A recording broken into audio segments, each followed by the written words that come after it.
അസ്സലാമു അലൈക്കും വറഹ്മത്തുള്ളാഹി വബറകാതുഹു.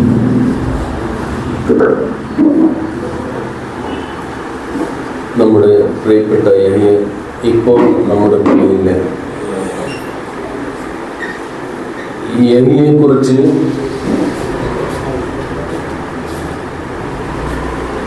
ബഹുമാനപ്പെട്ട നമ്മുടെ ഖത്തീബ് ഉസ്താദും പ്രിയപ്പെട്ട പ്രസിഡന്റും സെക്രട്ടറിയും വളരെ നല്ല രീതിയിൽ തന്നെ നമ്മളോട് കാര്യങ്ങൾ പറഞ്ഞു തന്നു. യഹ്യയുടെ പാരത്രിക ജീവിതം അല്ലാഹു സന്തോഷത്തിലാക്കട്ടെ, ബർസഖ ജീവിതം സന്തോഷത്തിലാകട്ടെ എന്ന് പ്രാർത്ഥിക്കുകയാണ്.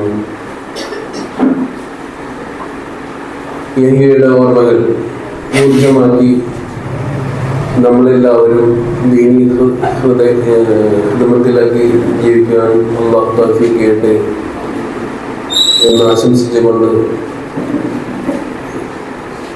സമയം വൈകിയതിനാൽ ഞാൻ ദീർഘിപ്പിക്കുന്നില്ല. വാഹിറു ദഅ്വാനാ അൽഹംദുലില്ലാഹി റബ്ബിൽ ആലമീൻ. അസ്സലാമു അലൈക്കും. അൽഹംദുലില്ലാഹ് വസ്സലാത്തു വസ്സലാമു അലാ റസൂലില്ലാഹി അഷ്റഫിൽ മുർസലീൻ വഅലാ ആലിഹി വസഹ്ബിഹി അജ്മഈൻ. അമ്മാ ബഅദ്. വേദിയിലുള്ള നമ്മുടെ പ്രിയങ്കരനായ ഖത്തീബ് അസ്ലം സഖാഫി അവറുകൾ, ചെയർമാൻ മുഹമ്മദ് സാഹിബ്, സെക്രട്ടറി ലിയാഖത്ത് സാഹിബ്, ശേഷം വേദിയിലുള്ള നമ്മുടെ സ്നേഹിതന്മാരെ, ഈ വൈകിയ വേളയിൽ യഹ്യയെക്കുറിച്ച് കൂടുതൽ നമ്മൾ സംസാരം കേട്ടു. ഇനി അധികം അതിനെക്കുറിച്ച് സംസാരിക്കുന്നില്ല. യഹ്യനെ സംബന്ധിച്ച് പറയുകയാണെങ്കിൽ ഞങ്ങൾ ഒരുമിച്ച്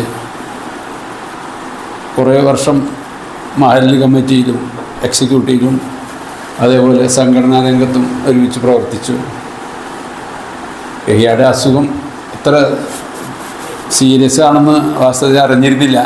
കാരണം ഇങ്ങനെ സുഖമില്ലാണ്ട് റെസ്റ്റിലാണെന്ന് പറഞ്ഞപ്പോൾ വീട്ടിൽ പോയി കൂടുതൽ ബുദ്ധിമുട്ടിക്കേണ്ടെന്ന് ഉദ്ദേശിച്ച് അങ്ങോട്ട് പോയില്ല. 2-3 പ്രാവശ്യം ഞാൻ ടെലിഫോൺ ചെയ്ത്, കൂടാതെ മൂപ്പരെ മകനോട് വിവരങ്ങളൊക്കെ ചോദിക്കാറുണ്ട്. കൊച്ചു പയ്യനാണല്ലോ, അപ്പോൾ വേറെ വിശേഷമൊന്നുമില്ല എന്ന് പറഞ്ഞ് പിന്നെ 2 പ്രാവശ്യം വീട്ടിൽ ചെന്നപ്പോൾ മൂപ്പരെ ഒരു പ്രാവശ്യം ആസ്പത്രിയിൽ പോയിരിക്കുകയാണ്, മറ്റൊരു അവസരത്തിൽ കരുവപ്പെടുന്നതിലേക്ക് പോയിരിക്കുകയാണ് എന്ന് പറഞ്ഞു. കൂടാതെ മൂപ്പര് ജ്യേഷ്ഠനായിട്ട് സംസാരിക്കാറുണ്ട്. അള്ളാഹുവിൻ്റെ അലംഘനീയമായ വിധിയെ നമുക്കാർക്കും തടുത്തു നിർത്താൻ പറ്റില്ല. അള്ളാഹു അദ്ദേഹത്തിന് മഗ്ഫിറത്തും റഹ്മത്തും കൊടുക്കട്ടെ. പിന്നെ യഹ്യനെ സംബന്ധിച്ച് പറയുന്നത് ഇവിടെ നേരത്തെ സൂചിപ്പിച്ച പോലെ ഏത് രംഗത്ത് പ്രവർത്തിച്ചാലും അദ്ദേഹം വളരെ ആത്മാർത്ഥതയോടുകൂടി സത്യസന്ധമായി ആ കാര്യങ്ങൾ ഏറ്റെടുത്ത് പ്രവർത്തിക്കുന്ന ഒരു വ്യക്തിയാണ്. ഇനിയിപ്പോൾ ഈ വൈകിയവേളയിൽ കൂടുതലൊന്നും സംസാരിച്ച് ഞാൻ ആരെയും ബുദ്ധിമുട്ടിക്കുന്നില്ല. അള്ളാഹു അദ്ദേഹത്തിൻ്റെ ഖബർ വിശാലമാക്കി കൊടുക്കട്ടെ. നമ്മളെയും അവരെയും ഒരുമിച്ച് നാളെ ജന്നാത്തുൽ ഫിർദൗസിൽ ഒരുമിച്ച് കൂട്ടട്ടെ എന്ന് മാത്രം ആശംസിച്ചുകൊണ്ട് ഞാൻ തൽക്കാലം നിർത്തുന്നു. വാഹിറു ദഅ്വാനാ അനിൽ ഹംദുലില്ലാഹി റബ്ബിൽ ആലമീൻ. അസ്സലാമു അലൈക്കും. നമ്മുടെ ഈ അനുസ്മരണ യോഗം അവസാനിപ്പിക്കുകയാണ്. ഈ യോഗത്തിന് നന്ദി പറഞ്ഞുകൊണ്ട് നമ്മുടെ പ്രിയങ്കരനായ സദർ ഉസ്താദ് സാർ അവരെ ക്ഷണിച്ചു. അസ്സലാമു അലൈക്കും വറഹ്മത്തുള്ളാഹി വബറകാതുഹു. പ്രിയമുള്ള ഖത്തീബ് ഉസ്താദ്, മാനേജ്മെന്റ് പ്രതിനിധികളെ, സദസ്യരെ, നമ്മളെല്ലാവരും ഇവിടെ ഒരുമിച്ച് കൂടിയതിൻ്റെ താല്പര്യം ഞാൻ പറയേണ്ടതില്ല. ഞാൻ ഇവിടെ ഏറ്റവും പുതിയ ആളാണ്. എന്നേക്കാൾ കൂടുതലായി നാം സ്മരിച്ചുകൊണ്ടിരിക്കുന്ന യഹ്യയെ സംബന്ധിച്ച് നിങ്ങൾക്ക് എല്ലാവർക്കും അറിയാം. ഞാൻ അറിഞ്ഞതു മുതൽ ഞാൻ ഇവിടെ വരുന്നതിന് മുമ്പ് യഹ്യയെ പറ്റി അറിഞ്ഞിട്ടുണ്ട്. അദ്ദേഹത്തിൻ്റെ ജ്യേഷ്ഠൻ സക്കരിയ അസ്ഹരി മുഖേനയാണ് ഞാൻ ഇവിടെ എത്തുന്നത്. അപ്പം അന്ന് മുതൽ യഹ്യയെ സംബന്ധിച്ചുള്ള ചർച്ചകൾ ഞങ്ങൾക്കിടയിൽ ഉണ്ടാവാറുണ്ട്. അറിഞ്ഞിടത്തോളം ആ സഹോദരൻ ദീനീ ഖിദ്മത്തിനായി തന്റെ ജീവിതം നയിച്ച ഭാഗ്യവാനായ ഒരു യുവാവായിരുന്നു എന്നാണ് മനസ്സിലാക്കാൻ കഴിഞ്ഞത്. അല്ലാഹുവിന്റെ റസൂൽ സല്ലല്ലാഹു അലൈഹി വസല്ലം തങ്ങൾ പറഞ്ഞു, ശാബുൻ നശഅ ഫീ ഇബാദത്തില്ലാഹ്, അല്ലാഹുവിന്റെ ഇബാദത്തിനായി ജീവിച്ച ഒരു ചെറുപ്പക്കാരൻ.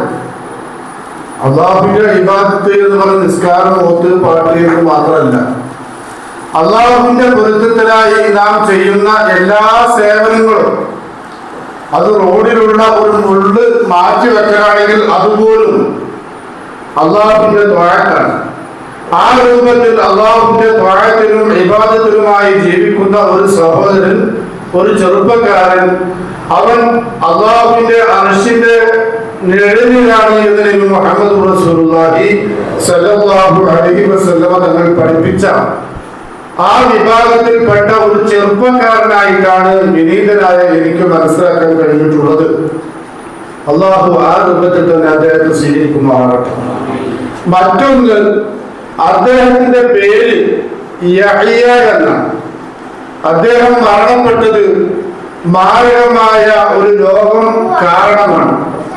അത്തരത്തിലുള്ള രോഗങ്ങൾ ബാധിച്ച് മരിക്കുന്ന മനുഷ്യൻ, അതുപോലെ പ്രകൃതി ദുരന്തങ്ങളിൽപ്പെട്ട് മരണപ്പെടുന്നവർ, ആക്സിഡന്റുകളിൽപ്പെട്ട് മരണപ്പെടുന്നവർ, ഇങ്ങനെയുള്ള ആളുകളൊക്കെ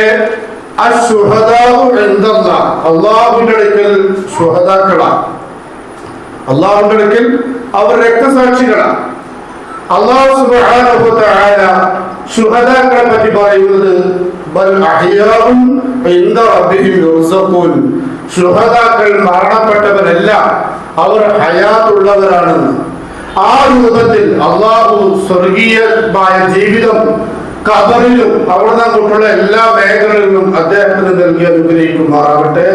ആ പേര് അനർത്ഥമാകുന്ന രൂപത്തിൽ അള്ളാഹു അദ്ദേഹത്തെ കബൂൽ ചെയ്യുമാറാകട്ടെ. അദ്ദേഹത്തിന് മരണപ്പെട്ടു പോയ മാതാപിതാക്കൾ, അവരുടെ ഖബറുകൾ അള്ളാഹു സ്വർഗീയമാക്കി കൊടുക്കുമാറാകട്ടെ. നാം ഇവിടെ ഒരുമിച്ച് കൂടിയത് അള്ളാഹു സ്വീകരിക്കുന്ന മഖബൂലായ അമലായി അള്ളാഹു കബൂൽ ചെയ്യുമാറാകട്ടെ. അവരുടെ വിഷമിക്കുന്ന, പ്രയാസപ്പെടുന്ന ഭാര്യ, സന്താനങ്ങൾ, കൂട്ടുകുടുംബങ്ങൾ, സ്നേഹജനങ്ങൾ എല്ലാവർക്കും അള്ളാഹു ശാന്തിയും സമാധാനവും നൽകുമാറാകട്ടെ. ഇവിടെ ഒരുമിച്ച് കൂടിയതുപോലെ വളരെ സന്തോഷത്തോടു കൂടി അൽഹബ്ബുബില്ല എന്ന നിലക്ക് സ്വർഗീയ ലോകത്ത് ഒരുമിച്ച് കൂടാൻ, പ്രിയപ്പെട്ടവരോടൊപ്പം ഒരുമിച്ച് കൂടാൻ അള്ളാഹു നമുക്കും അദ്ദേഹത്തിനും നമ്മളുമായി ബന്ധപ്പെട്ട എല്ലാവർക്കും അള്ളാഹു തൗഫീഖ് പ്രദാനം ചെയ്യുമാറാകട്ടെ. അദ്ദേഹത്തിന്റെ ഹസനാത്തുകളെല്ലാം അള്ളാഹു കബൂൽ ചെയ്യുമാറാകട്ടെ. അദ്ദേഹത്തിൽ നിന്ന് അറിഞ്ഞോ അറിയാതെ സംഭവിച്ചു പോയ, മാനസിക സഹജമായി സംഭവിക്കാവുന്ന എല്ലാ തെറ്റുകുറ്റങ്ങളും അള്ളാഹു വിട്ടുകൊടുക്കും, മാപ്പാക്കി കൊടുക്കുമാറാവട്ടെ. ഇവിടെ ഒരുമിച്ച് കൂടിയ എല്ലാ ആളുകൾക്കും, നമ്മുടെ ഖത്തീബ് ഉസ്താദ്, അതുപോലെ നമ്മുടെ മഹല്ല് പ്രസിഡന്റ്, സെക്രട്ടറി മജീദ് ഉസ്താദ്, പിന്നെ ഇവിടെ ഒരുമിച്ച് കൂടിയ എല്ലാ ആളുകൾക്കും ഒറ്റവാക്കിൽ നന്ദി പറഞ്ഞ് 3 സ്വലാത്തോടു കൂടി ഈ യോഗം അവസാനിപ്പിച്ചതായി അറിയിക്കുന്നു. വആഖിറു ദഅവാനാ അൽഹംദുലില്ലാഹി റബ്ബിൽ ആലമീൻ. സല്ലല്ലാഹു അലാ മുഹമ്മദ് സല്ലല്ലാഹു അലൈഹി വസല്ലം. സല്ലല്ലാഹു അലാ മുഹമ്മദ് സല്ലല്ലാഹു അലൈഹി വസല്ലം. അല്ലാഹുമ്മ സല്ലി അലാ മുഹമ്മദ് യാ റബ്ബി സല്ലി അലൈഹി വസല്ലം.